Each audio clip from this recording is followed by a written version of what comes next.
오늘 우리가 주신 말씀은 이사야 6장 1절에서 8절 말씀이 되겠습니다. 구약 973면입니다.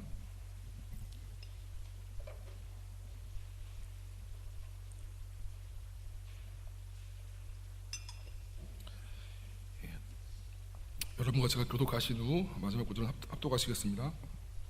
제가 먼저 읽겠습니다. 우시야 왕이 죽던 해에 내가 본즉 주께서 높이 들린 보좌에 앉으셨는데 그의 옷자락은 성전에 가득하였고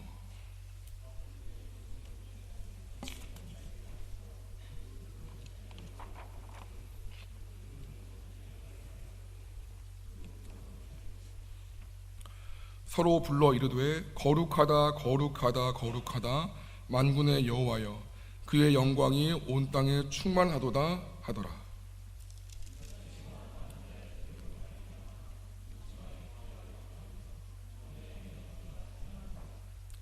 그때에 내가 말하되 화로다 나여 망하게 되었도다. 나는 입술이 부정한 사람이요 나는 입술이 부정한 백성 중에 거주하면서 만군의 여호와의 신 왕을 배웠음이로다 하였더라.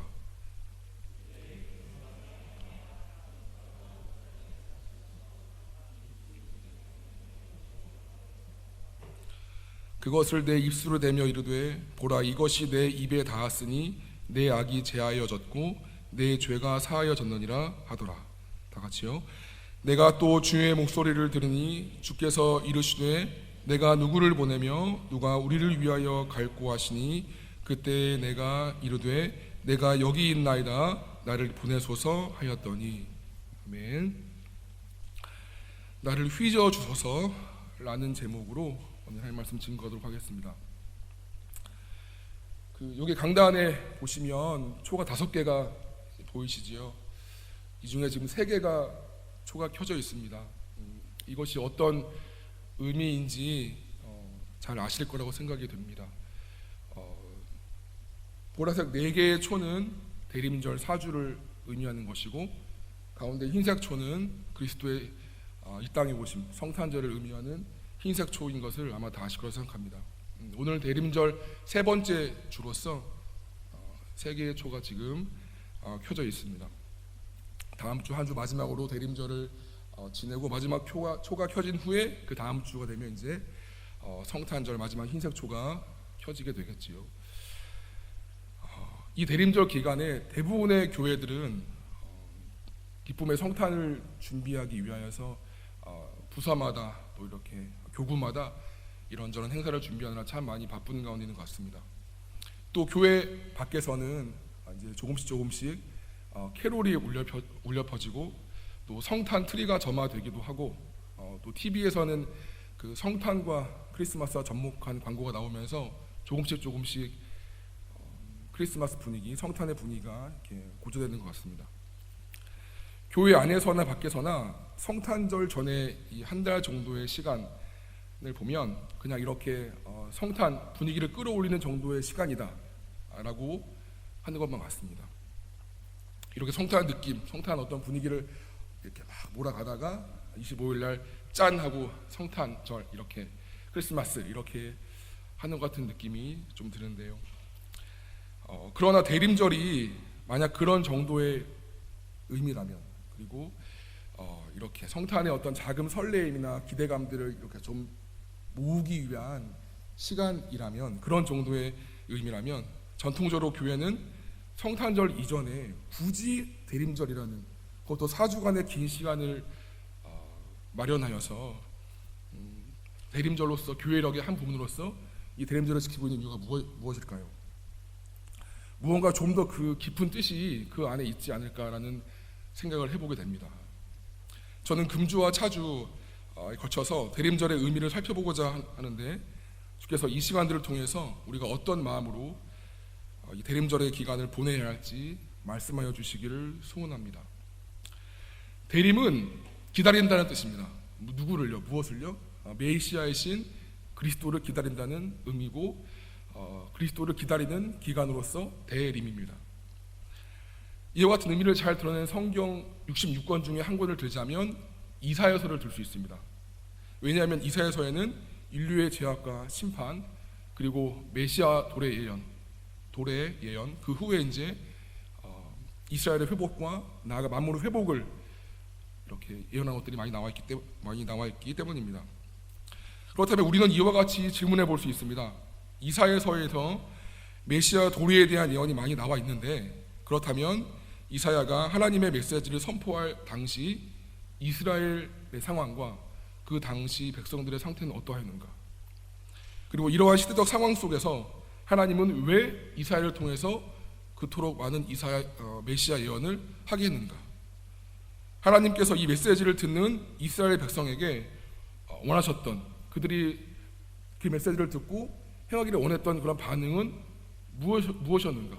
왜 하필 그 시대 그 상황 속에서 하나님은 이사야를 통해서 메시아를 보낼 것이다 라고 말을 했는지, 그리고 그로하여금 왜 이스라엘이 그 메시아를 소망하게 하고 어떤 마음으로 그 메시아를 대망하게 했는지, 그 의미가 곧 대림절의 의미고, 지금 동일한 마음으로 이 대림절을 지켜야 하는 우리가 마땅히 품어야 될 마음을 생각합니다. 먼저 이사야가 활동하던 시기에 이스라엘 국제 외교적 상황을 좀 살펴보려고 하는데요. 활동 시기에 대한 단서가 이사야 1장 1절에 나타나 있습니다. 여기 말씀 제가 읽어볼게요. 유다 왕 요시야와 요담과 아하스와 히스기야 시대에 아모스의 아들 이사야가 유다와 예루살렘에 관하여 본 계시라. 아주 선명하게 잘 드러나 있어요. 그 아모스의 아들 이사야라는 사람이 부르심을 받고 활동하였던 시기는 남유다, 북이스라엘과 남유다 중에서 남유다 왕국에서 후반기 네 번째 왕에 걸쳐서 이사야가 활동을 하는데요. 그 왕이 우시야와 요담과 아하스와 히스기야 왕 시대입니다. 성경에는 다 안 나왔지만 나중에 히스기야의 아들 므낫세 때 외경 구전에 의하면 톱으로 잘려 죽었다는 표현이 있기 때문에 므낫세 시대까지 5대 왕에 걸쳐서 활동한 것을 알 수 있습니다. 근데 이 시기가 중요한데요. 이 시기는 주전 8세기 중엽부터 7세기 말까지 시간인데, 이 시기가 어떤 시기냐면 당시 근동 지역의 패권 국가였던 아시리아, 성경을 표하면 아수르죠. 아수르가 근동의 패권을 장악하면서 점차 남방 지역으로 그 세력을 펼칠 때였어요. 마치 식민지를 삼듯이 제국주의적 전복 정쟁으로 근동 지역을 이렇게 하나씩 점령해가던 그런 시기였습니다. 이 정복 전쟁에 앞선 사람이 이 성경에서 언급하는 디글랏 빌레셋 3세라는 사람이에요. 발음이 어렵죠?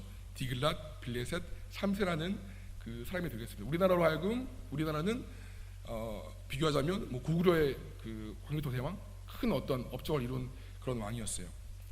근데 아수르를 강력한 제국으로 만든 왕으로서 그 제위 기간에 메소포타미아 전 지역을 점령했고, 그리고 더 남쪽으로 내려와서 그 시리아까지, 아람이죠. 성경에 보면 아람이죠. 그 시리아까지 다 점령했습니다.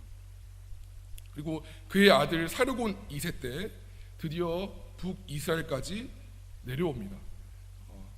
우상 숭배에서 돌이켜, 그럼 내가 건져줄게 라고 했던 그런 메시지에도 불구하고 그 말을 듣지 않았던 사마리아, 곧 북이스라엘은 3년간의 그런 저항을 해보았지만 결국 멸망합니다.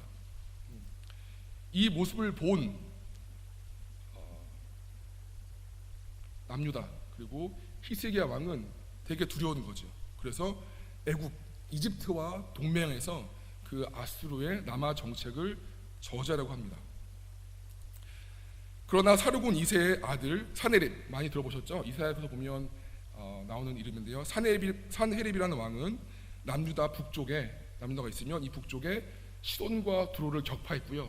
쭉 내려와서 남유다 아래쪽에 모압, 암몬, 에돔을 다 격파합니다.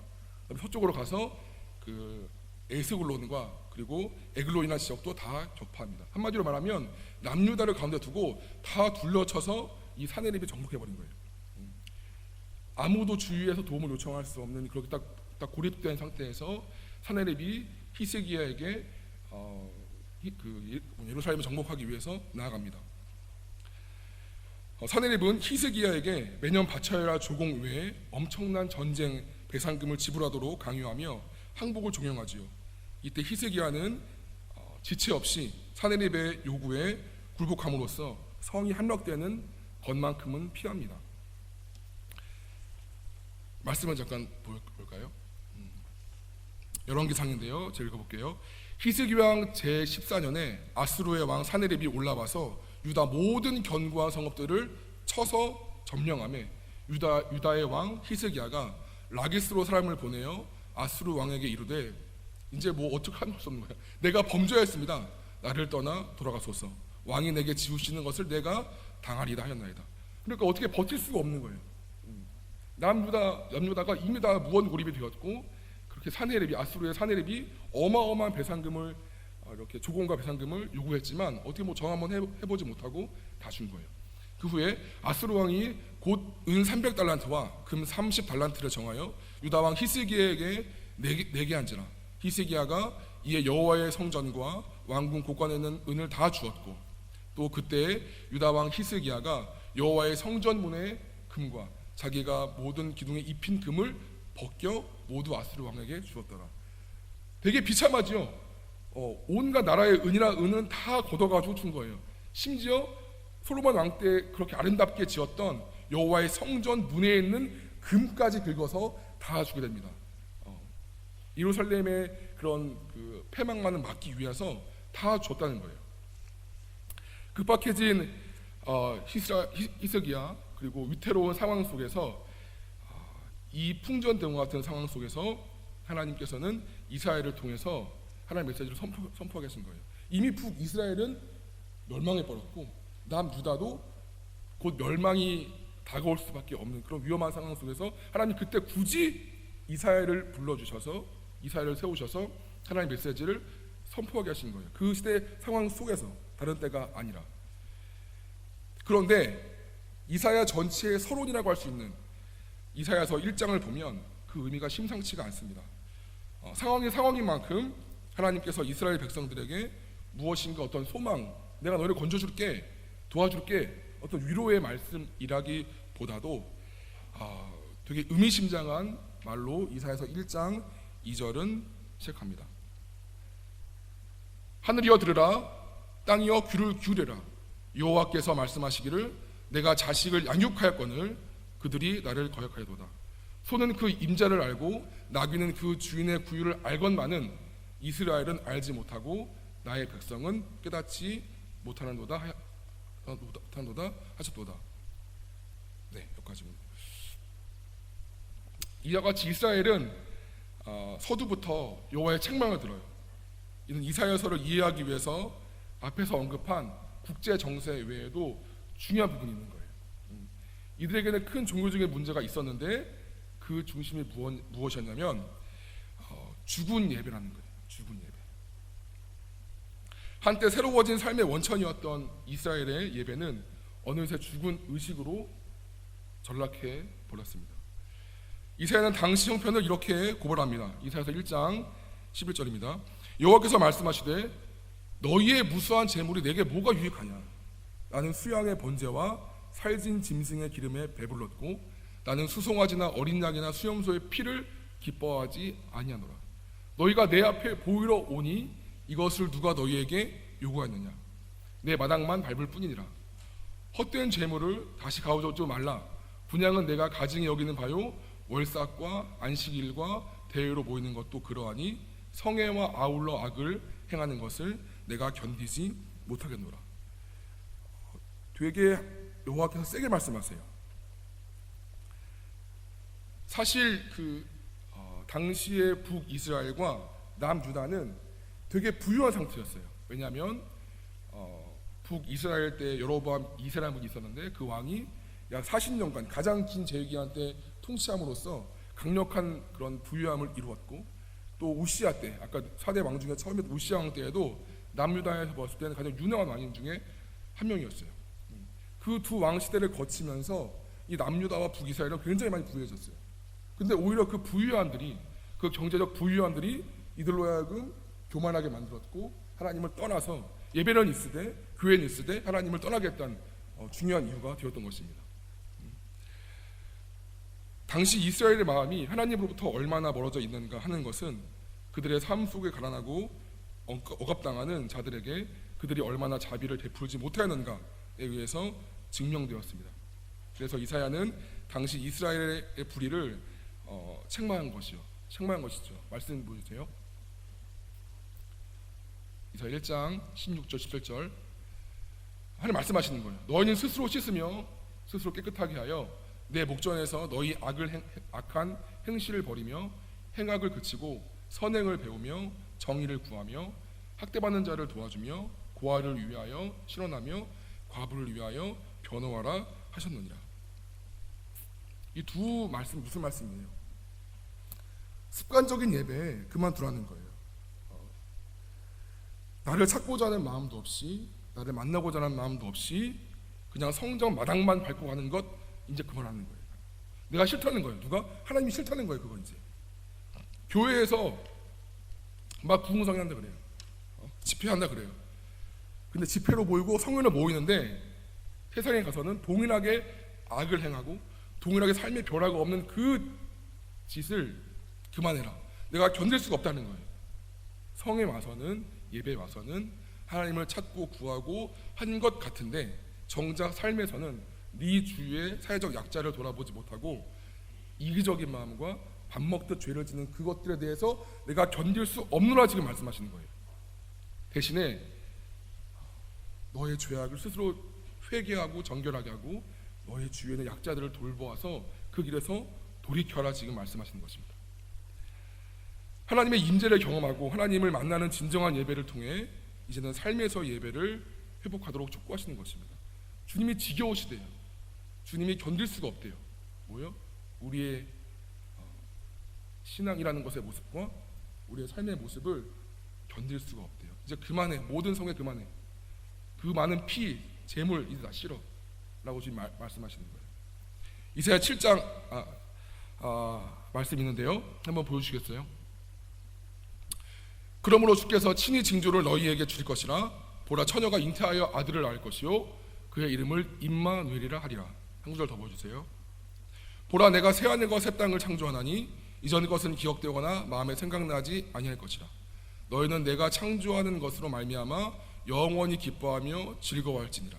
보라, 내가 예루살렘을 즐거운 성으로 창조하며 그 백성을 기쁨으로 삼고. 하나님께서 그와 같은 어려움을 해결할 수 있는 문제 해결의 돌파구를 주실 거예요. 주실 건데 그 문제 해결의 돌파구를 주시기 전에 우리한테 요구하시는 것이 있다는 것을 지금 말씀하시는 거예요. 이사야는 이스라엘 백성에게 하나님의 심판을 경고하는 동시에 하나님의 소망을 제시하는 것입니다. 너희가 만일 회개해서 그 많은 죄에서 벗어날 수 있다면, 너희가 그렇게 하기만 한다면 내가 너희를 지금 사방에서 억누르는 아수르나 남쪽의 애굽, 이집트와 같이 많은 나라와 상황과 문제 앞에서 내가 너희를 건지겠다는 거예요.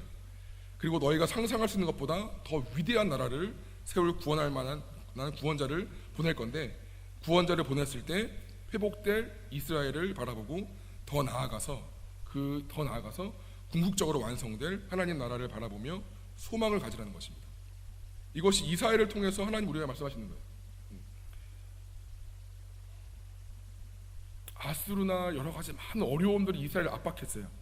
나라가 멸망할 것 같은. 근데 동일하게 그 좀 지나가면 메시아 도래에 대한 연설이에요. 그리고 조금 더 지나가면 메시아 도래 이후에 하나님 나라의 회복을 말씀하세요. 내가 너에게 소망을 줄 거야.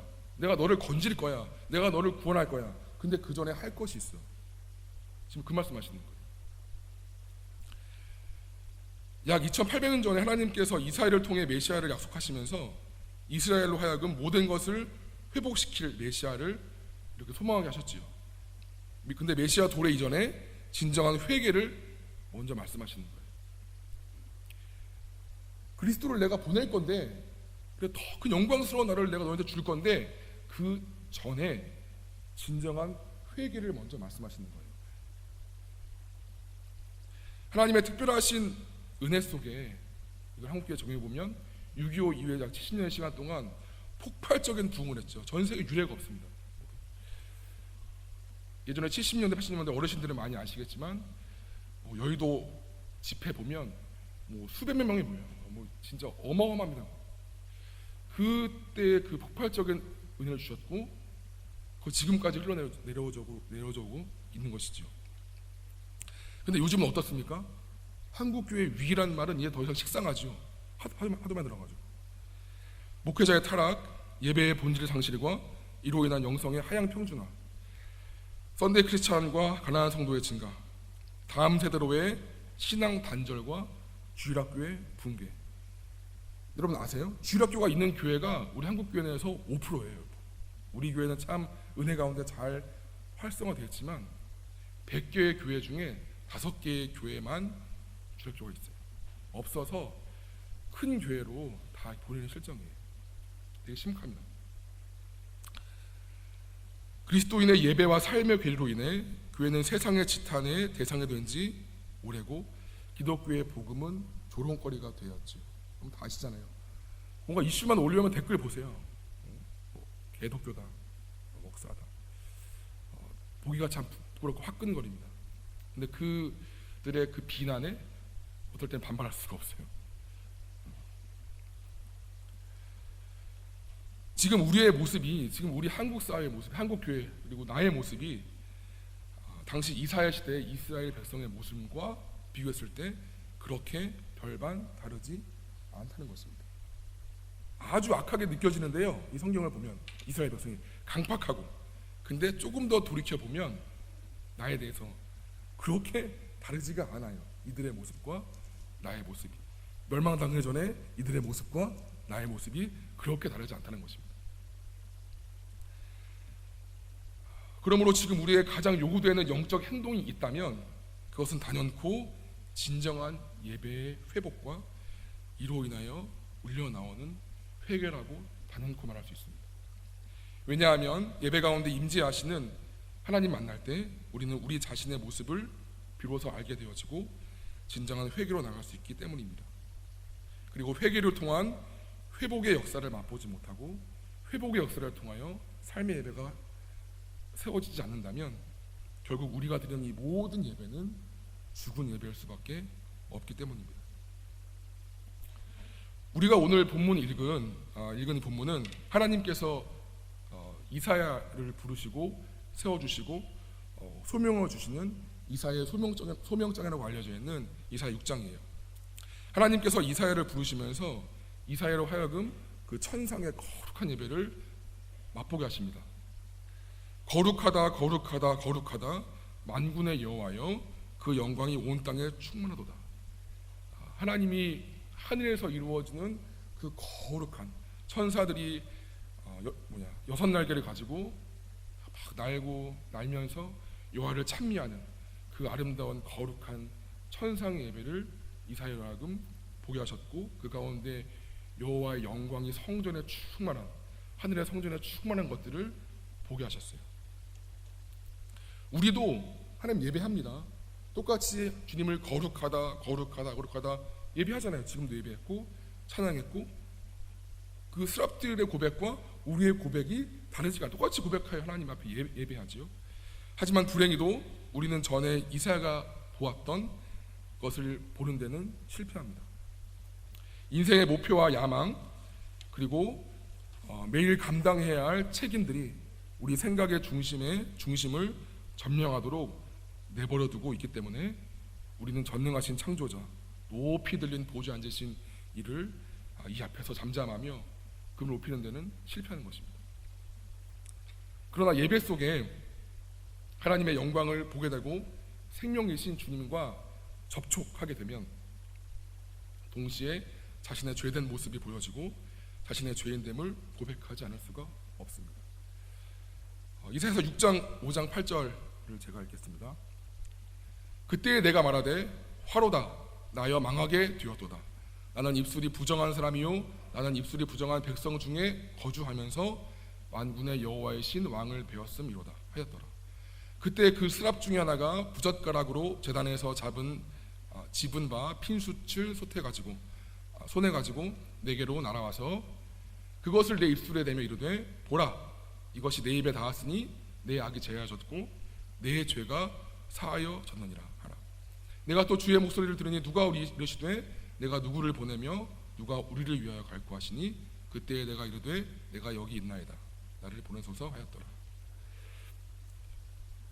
이사야가 하나님의 영광을 맛봤고 하나님의 인재를 경험했어요. 근데 대뜸 하는 말이 할렐루야 주님 기뻐합니다 라가 아니라 나로 망하게 되었도다. 내가 부정한 중에 여호와의 영광을 배웠음이로다. 여호와의 영광을 보니까 내가 보이는 거예요. 생명과 내가 붙여 보니까 내가 생명 아닌 것이 보여지는 거예요. 진짜가 보니까 내가 가짜인 것이 보여지는 거예요. 이거는 영적 불변의 법칙입니다. 예배가 살면 자연스럽게 회개가 되어서 일어날 수밖에 없고 회개가 돼야지 회복이 되어집니다. 그때야 비로소 하나님은 우리에게 소명을 알려주십니다. 지금 보시잖아요. 이사야가 자신의 악을 고백하고 그 부정을 고백할 때 천사가 와서 그 죄를 사하여 주었고 그때 비로소 하나님이 이사야에게 소명을 맡겨주시는 거예요. 그때야 비로소. 누가복음 5장을 보면 베드로를 부르시는 장면이 나와요. 처음에 제가 지난번에 한번 인용했는데요. 예수님 처음 제자 부르실 때 베드로에게 베드로야 저기 왼쪽에 한번 금을 던져봐. 베드로 말합니다. 선생님 제가 밤이 맞도록 수고하였지만 한 마리도 잡지 못하였습니다. 그러나 제가 말씀에 의지하여 그물을 내리리다 했을 때 어마어마한 양의 그 고기를 잡죠. 그때 이후의 고백이 참 위대해요. 주님 감사합니다 라가 아니라 주여 나는 죄인으로소이다 나를 떠나소서. 바뀌어요. 그 단어가 선생님이었다가 주여라고 바뀌어요. 그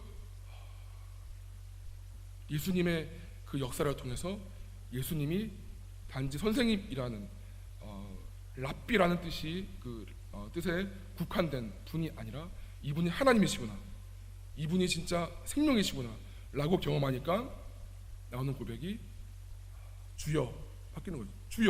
주여 내가 죄인으로서이다. 똑같은 패턴인 거죠. 그리고 그때 예수님 말씀하십니다. 나를 따라오너라 내가 너희로 사람을 낳는 어부가 되게 하리라. 소명이 주어지는 거예요. 똑같아요. 지금 이사야 패턴과 이 사건을 통해 베드로가 예수님의 하나님 되심을 경험하니까 단박에 나온 말이 나는 죄인으로소이다 라는 말인 것입니다. 그러면 예배에 와서 여러분 질문할 수 있죠. 한 주간 지은 죄를 낱낱이 고백하면 됩니까? 잘 생각해서 낱낱이 그 죄를 고백하면 회개가 되어집니까? 라고 물으실 수 있을 것 같아요. 물론 그것도 귀하고 훌륭한 거룩한 태도이지만 그러나 진정한 회개는 우리의 힘으로 할 수 있는 게 아니에요. 그 회개조차도, 그 죄를 고백하는 그조차도 내가 의지를 들여서 내가 생각을 짜내서 할 수 있는 게 아니라는 거예요. 회개조차도 하나님의 역사가 있어야 합니다. 하나님이 우리를 만나 주셔야 되고 하나님이 우리를 찾아오셔야 되고 하나님이 우리 가운데 은혜를 주셔야 되고 우리가 얼마나 악하고 폐역하고 불결하고 더러운 존재인지 보여주셔야 그것이 진정한 회개로 이어질 수 있다는 거예요. 그때야 진정한 회개, 나의 온 존재를 진동시키고 뒤흔드는 회개가 일어날 수 있습니다. 단순히 입술에 가벼운 고백, 그게 귀하지 않다는 게 아니라 그런 얕은 차원의 고백 말고 가슴이 찢어지는 고백 해보셨어요? 밤새도록 너무 내 오장육부가 찢을 정도의 그런 간절한 주의 고백, 내가 하는 것 같지 않은데 몇 시간 밤을 새워서 하는 그런 회개 해보셨어요? 하나님이 시키시는 그런 회개의 영으로 말미암는 그 회개. 그래서 오늘의 말씀의 제목처럼 나를 휘저어주소서라고 우리는 기도해야 한다는 것입니다. 썩은 고인물 같은 내 존재. 물이 흘러가다가 고이면 썩잖아요. 근데 우리의 존재는요, 우리 한국교회의 존재는요, 썩은 고인물 같지 않으신가요? 그냥 이렇게 흘러 내려오는 나의 신앙의 수준에 만족하지는 않으신가요? 썩은 고인물 같은 내 영혼을 그냥 두지 마시고 마음껏 휘저어 주셔서 나를 살려 주시옵소서. 지금 나의 영적 상태에 만족하지 않게 하여 주시옵소서. 내 삶에 아무런 영향도 끼치지 못하는 겉껍데기 같은 장식 같은 이 신앙을 내어 던져버리게 하여 주시고 생명 없는 신앙을 벗어버리게 하시고 내 삶에 주님 오셔서 내 삶에 개입하셔서 내 삶에 역사하셔서 내 삶에 강권하셔서 나를 바꾸어 주옵소서 라고 기도해야 한다는 것입니다. 이 고백이, 이 마음이 이사야가 진정한 구원자이신 메시아 도래 전에 이스라엘 백성에게 요구하는 마음이며 오늘 성탄의 기쁨을 앞두고 주님을 기다리는 이 대림절의 기간에 하나님께서 우리에게 요구하시는 마음이라는 것입니다. 기쁘다 구주 오셨네 라고 하면서 예배를 준비하는 기쁨도 물론 있지만 하나님이 우리에게 이 대림절의 기간, 이 4주간의 기간을 통해 주시는 마음은 이런 마음이라는 거예요. 이런 고백이라는 거예요. 사랑하는 영주의 청년 여러분, 본질이 풀어지면 현상은 그냥 풀립니다. 다시 말씀드릴게요. 본질이 풀어지면 현상은 그냥 풀립니다. 그 당시 이스라엘 백성의 문제는 밀려오는 거대한 제국 아수르의 위협이나 이집트의 위협이 아니라 그들의 진짜 위기, 진짜 국난은 하나님과의 관계를 잃어버린 거였어요. 아수르나 이집트의 위협은 현상일 뿐이었었어요. 하나님이 그걸 통해 주신 메시지가 있었는데 그걸 보지 못하고 본질인 하나님과의 관계를 잃어버린 거예요. 하나님을 잃어버린 것이 그들의 진짜 위기였고 진짜 국난이었습니다. 그래서 하나님은 나라가 엎치락뒤치락하는 그 격동의 시기에 나라가 망하기 직전이고 막 조공바치고 그런 격동의 시기에 굳이 이사야를 불러주셔서 이것을 알 수 있도록 말씀하시는 거예요. 너희의 진짜 문제는 이것이 아니야. 너희가 지금 해야 할 것은 이것이야. 내가 너에게 요구하는 것은 이 마음이야 라고 이사야를 통해서 알려주시는 거예요. 그리고 이게 되면, 이 회개가 이루어지면, 이 예배가 회복되면 내가 메시아를 보내줄 건데 그 메시아를 봐봐. 그러면 그가 이스라엘을 회복시킬 것이고 일어나라 빛을 발하라 내 빛이 이르렀고 뒤에 말씀 나오잖아요. 영원한 하나님 나라가 임재할 거야. 이게 이사야를 관통하는 핵심 메시지라는 거예요. 오늘 우리가 겪는 수많은 문제들의 본질은 사실 그 문제들 자체가 아닐 수가 있다는 말씀을 드리는 거예요.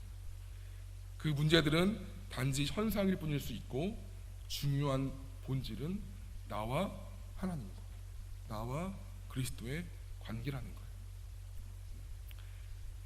제가 기도 제목을 매주마다 오리한보수를 통해서 받고 기도하고 있습니다. 근데 기도 제목이 너무나 귀하고 눈물날 정도로 있는 기도 제목도 많이 있어요. 근데 때로는 현상에 집중하는 기도 제목도 많이 있더라고요. 그게 귀하지 않다는 게 절대 아니라 우리의 시선이 지금 어디를 봐야 되는 거예요. 그리스도인에게 본질은 무엇입니까? 하나님이죠. 하나님 없는 그리스도인의 삶 생각할 수 있어요? 없잖아요.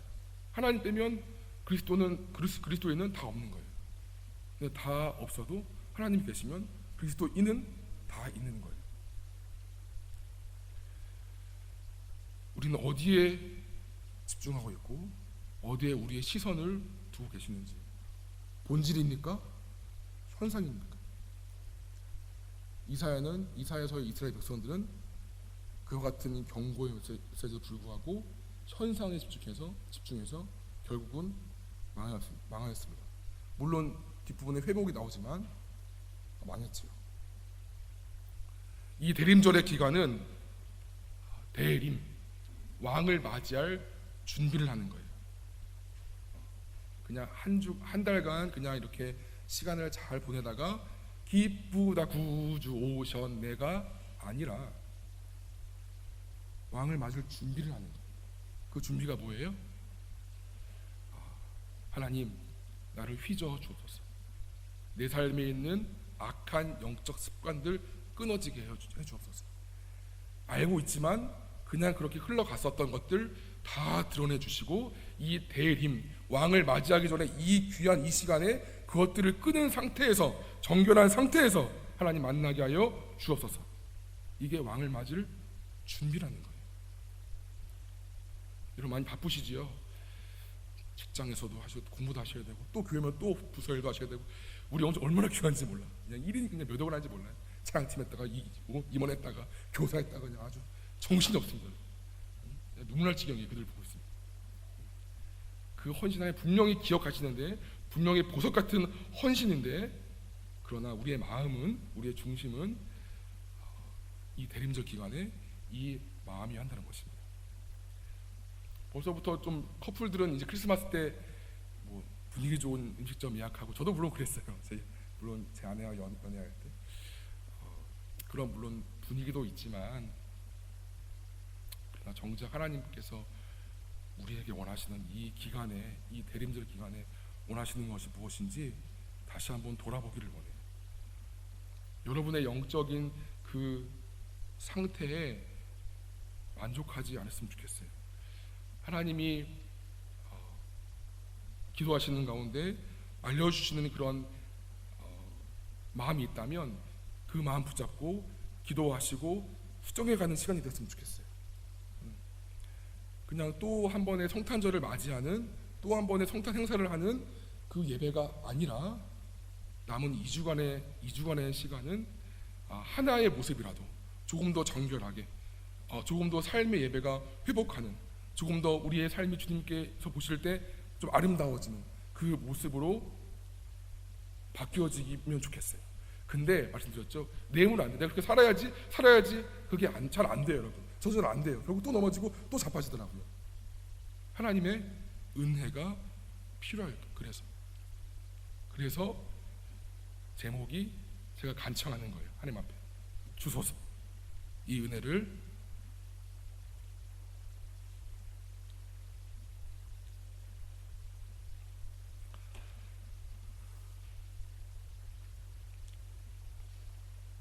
제 가운데 주소서. 저는 뭐 잘 살아요? 저도 오늘 마찬가지예요, 여러분. 제가 여러분보다 조금 더 거룩해 보이는 건 계속 교회에 있으니까 죄를 덜 지을 수 있는 기회가 있는 거죠. 똑같이 연락합니다. 기도 안 하고 말씀 안 보면 똑같이 망가지고 흐트러진 사람이에요. 이 고백이 남은 2주의 시간 동안 있기를 원해요, 여러분. 그게 왕을 맞을 준비를 하는 것이고 하나님이 기뻐하시는 마음이시고 이 대림절의 진정한 의미라는 것입니다. 네. 하나님 우리를 기뻐하십니다. 이건 분명 하나님 우리 기뻐하세요. 근데 사랑하는 아들 딸들이 조금 더 주님 앞에 거룩하고 아름다운 삶을 살기를 원해요. 삶의 예배, 삶과 신앙의 괴리가 있기 때문에 기독교가 욕먹는 거지 않습니까? 너희가 믿는 기독교? 나 안 믿을 거야. 너랑 나랑 뭔 차이야? 똑같으면서 오히려 더 죄를 지으면서 부끄럽지요.